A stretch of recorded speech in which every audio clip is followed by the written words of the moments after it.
তোমরা অনেকেই আছো গতবার রেলওয়ে গ্রুপ ডি পরীক্ষা দিয়েছিলে কিন্তু পাস হয়নি, এবার আবার রেলওয়ে গ্রুপ ডি পরীক্ষা দিতে চাও। তো আর যারা নতুন আছো অবশ্যই তোমাদের জন্য এই ক্লাসটা খুবই গুরুত্বপূর্ণ। অ্যাকচুয়াল তুমি কিভাবে পড়লে রেলওয়ে গ্রুপ ডি পরীক্ষায় পাস করতে পারবে।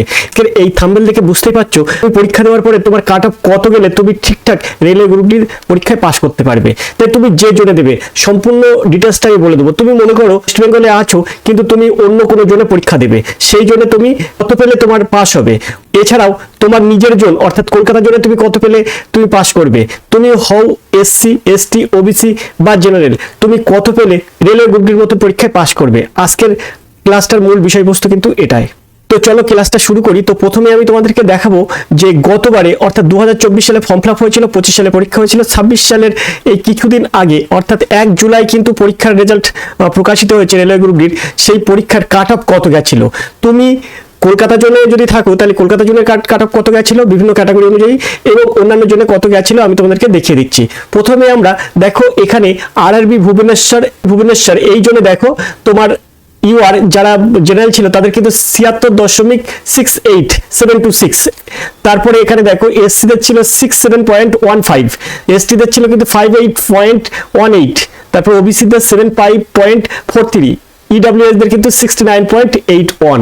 তারপরে দেখো এখানে প্রয়াগরাজের ক্ষেত্রে কত গেছে তা দেখো 78.12, 72.40, 66.65, 77.31, 74.14, এটা কিন্তু প্রয়াগরাজের ক্ষেত্রে। তারপরে দেখো আরআরবি চেন্নাইয়ের ক্ষেত্রে দেখো 78 পয়েন্ট সামথিং 70, তারপরে দেখো 63, তারপর 76, তারপর 71। আমি কিন্তু এবার পয়েন্টের পর যেটা আছে সেটা বলছি না। তারপরে দেখো আরআরবি ভূপাল এর ক্ষেত্রে তোমার 77, জেনারেলদের ক্ষেত্রে এসসির ক্ষেত্রে 73, এসটিদের ক্ষেত্রে 67 আর ওবিসিদের ক্ষেত্রে 77 এবং ইডব্লিউএস দের ক্ষেত্রে 75। তারপরে দেখো আরআরবি আহমেদাবাদের ক্ষেত্রে কি আছে, আহমেদাবাদের ক্ষেত্রে আছে 72, ইউআরদের ক্ষেত্রে অর্থাৎ জেনারেলদের ক্ষেত্রে 72 আর এসসিদের ক্ষেত্রে 66, 62, এসটিদের ক্ষেত্রে ওবিসিদের ক্ষেত্রে 71, ইডব্লিউএস দের ক্ষেত্রে 67। তারপর দেখো আরআরবি রাঁচির ক্ষেত্রে দেখো 72, 58, 61, 71, 61। এটা কিন্তু তোমার জেনারেলদের জন্য, ইউআরদের ক্ষেত্রে কিন্তু এটা, তারপরে এটা কিন্তু এসসি, তারপরে এটা এসটি, তারপরে ওবিসি আর এটা হচ্ছে ইডব্লিউএস। ওকে, তো বিলাসপুরের ক্ষেত্রে দেখো 76, 67, 62, তারপরে দেখো 75, 69।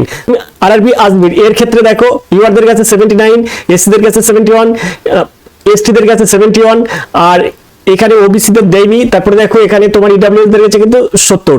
তারপরে দেখো ব্যাঙ্গালোরের ক্ষেত্রে 70, 62, 60, 64, 60।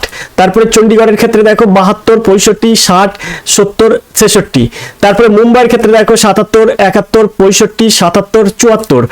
তো তারপরে আমরা এই জোনটা দেখবো। এখানে প্রত্যেকটা 16টা জোন আছে, 16টা জোনের প্রত্যেকটা জোন কিন্তু আজকে তোমাদের এই ক্লাসে আলোচনা করে দিয়ে কিন্তু তারপরে মূল বিষয়ে চলে যাব। তারপরে দেখো আরআরবি গোরখপুরের ক্ষেত্রে কিন্তু এখানে তোমার ইউআরদের ক্ষেত্রে কি আছে, ইউআরদের ক্ষেত্রে আছে 76, তারপরে এসসিদের ক্ষেত্রে আছে কিন্তু 68, তারপরে এসটিদের ক্ষেত্রে কিন্তু আছে 61, তারপরে এখানে ওবিসিদের ক্ষেত্রে আছে কিন্তু 75, তারপরে ইডব্লিউএস দের ক্ষেত্রে আছে কিন্তু 70।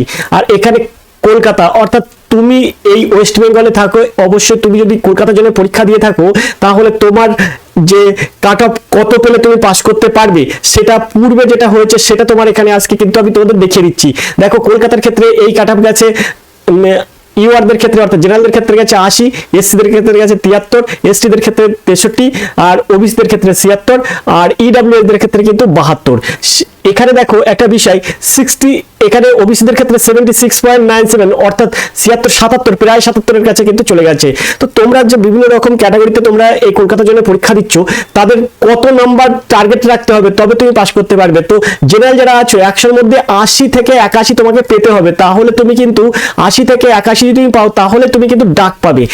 তেমন ভাবে যারা এসসি আছো এসসিদের ক্ষেত্রে কি হবে 73 থেকে 74, এটা যদি তোমরা পাও তাহলে কিন্তু তোমরা রেলওয়ে গ্রুপ ডি পরীক্ষায় তুমি কিন্তু ডাক পাবে।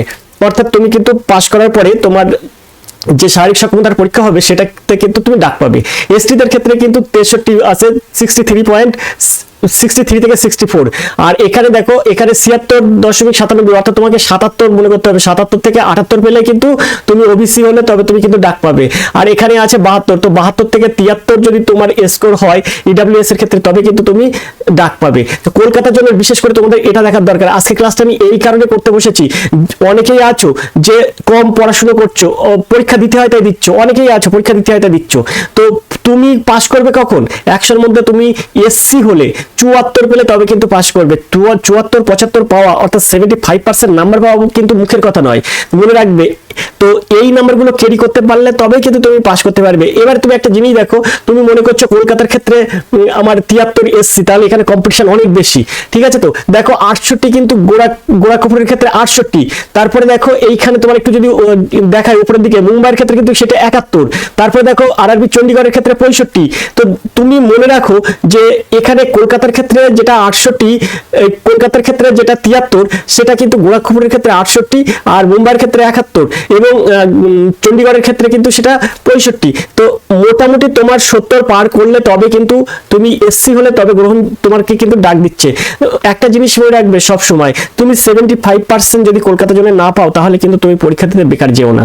কারণ তুমি পরীক্ষা দিতে যাবে একমাত্র তোমার লক্ষ্য আছে রেলওয়ে গ্রুপ ডি পরীক্ষায় পাশ করে একটা চাকরি সেখান থেকে আদায় করার। কিন্তু তুমি 75% টার্গেট না রাখো তাহলে কিন্তু তুমি কোনো মতেই কিন্তু এই পরীক্ষায় তুমি উত্তীর্ণ হতে পারবে না। মনে রাখবে 75% পেয়ে তবেই কিন্তু তুমি ডাক পেতে পারো। তাই মনে রাখবে যে কোনো কম্পিটিটিভ এক্সাম দেওয়ার আগে তোমার প্রাথমিক কাজ হচ্ছে এই পরীক্ষার পুরো রুটিন অর্থাৎ সিলেবাসটা কি আছে, এই সিলেবাসটা তোমাকে ভালো করে মেনটেন করতে হবে। এখানে 100 নম্বরের মোট পরীক্ষা হবে। 100 নম্বরের মধ্যে কি কি আছে? 100 নম্বরের মধ্যে অঙ্ক আছে, রিজনিং আছে, জেনারেল স্টাডিজ আছে, সায়েন্স আছে। তো এইগুলো কিন্তু ওর মধ্যে আছে। এবারে তোমাকে একটা জিনিস ভাবতে হবে, তাই তো সায়েন্স আছে বলেছে, সায়েন্সের কি কি জিনিস আছে এবং সায়েন্স থেকে কি কি পড়ে, ঠিক আছে? রিজনিং বলেছে, রিজনিং এর কোন কোন জিনিসগুলো পড়ে, কোডিং ডিকোডিং না ব্লাড কানেকশন না তোমার গোল টেবিল না মিস্টেক ওয়ার্ড, সময় এবং তারিখ থেকে পড়ে, কোনটা পড়ে, রিজনিং এর মধ্যে কোনগুলো আসে সেগুলো তোমাকে ঠিক করতে হবে। তাহলে রিজনিং যেমন ঠিক করতে হবে তেমন ভাবে অঙ্কও ঠিক করতে হবে। অঙ্ক কোন অঙ্কগুলো আসে, কোন রিজনিং গুলো আসে, কোন অঙ্কগুলো আসে, কোন জেনারেল স্টাডিজ আসে, কোন সায়েন্স থেকে কোন কোন প্রশ্ন আসে। সায়েন্স বলতে কি তুমি বিজ্ঞান থেকে সব পড়ে গেলে কিন্তু তোমার যেগুলো পড়বে সেগুলো তুমি ধরো মিস করে গেলে। কি ধরনের প্রশ্ন আসে সেগুলো তোমাকে বারবার করে তোমাকে রিভিউ করতে হবে। পক্ষ থেকে তোমাদেরকে কিন্তু সবসময় বলা হয় যে তোমরা প্রিভিয়াস ইয়ার কোশ্চেন পড়ো। মনে রাখবে আরআরবি গ্রুপ ডি অর্থাৎ যারা রেলওয়ে গ্রুপ ডি পরীক্ষা দিতে যাচ্ছ, রেলওয়ে বোর্ড কিন্তু সবসময় প্রিভিয়াস ইয়ার কোশ্চেন এটা কিন্তু তারা ফলো করে। প্রিভিয়াস ইয়ার কোশ্চেনে কেমন টাইপের প্রশ্ন করেছিল সেই টাইপের প্রশ্ন কিন্তু আগামীতেও হবে। এবার ওখানে কিছুটা পরিবর্তন আসবে, 25 থেকে 30টা কিন্তু নতুন প্রশ্ন আসে, কিন্তু বাদ বাকি 70% কিন্তু ওখান পুরনো যে প্রিভিয়াস ইয়ার কোশ্চেন আছে সেখান থেকে কিন্তু চলে আসে। তো এই টুকিটাকি বিষয়গুলো, এগুলো টুকিটাকি বিষয় না, এগুলো তোমার পাস করার জন্য এই মূল বিষয়টা যদি তুমি ফলো করতে পারো তাহলে কিন্তু তুমি ঠিক রেলওয়ে গ্রুপ ডি পরীক্ষায় পাস করতে পারবে। তুমি মনে করছো আমি 100-এর মধ্যে 50 পাবো, 60 পাবো, কোনোদিন কিন্তু সম্ভব নয়।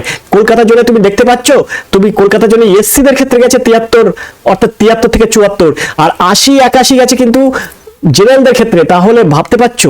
আর এসটিদের ক্ষেত্রে গেছে কিন্তু 63 থেকে 64 আর ওবিসিদের গেছে কিন্তু 77 থেকে 78। তাহলে এই যেখানে মার্ক সেখানে তুমি কম পড়ে কোনোদিন কিন্তু আশা করতে পারবে না যে রেলওয়ে গ্রুপ ডির প্রথম পরীক্ষায় পাশ করে একটা চাকরি হাতাবে। তো এই জন্য তোমাদেরকে সতর্ক করে দিলাম। তোমরা আরো যদি ডিটেলসে জানতে চাও আরো কিন্তু জানতে পারবে। তো এই যে কাট অফের যে লিস্টটা আমার এখানে দেওয়া আছে, তুমি চাও তাহলে অবশ্যই ইউটিউবের কমেন্ট সেকশনে তুমি কমেন্ট করবে, আমি তোমাদেরকে এই পিডিএফটা সম্পূর্ণ দিয়ে দেবো। তো আজকে ক্লাস আমি এই পর্যন্ত রাখছি, দেখা হবে পরে ক্লাসে। ততক্ষণ তুমি ভালো থাকো, সুস্থ থাকো, ধন্যবাদ, তোমার দিন শুভ হোক।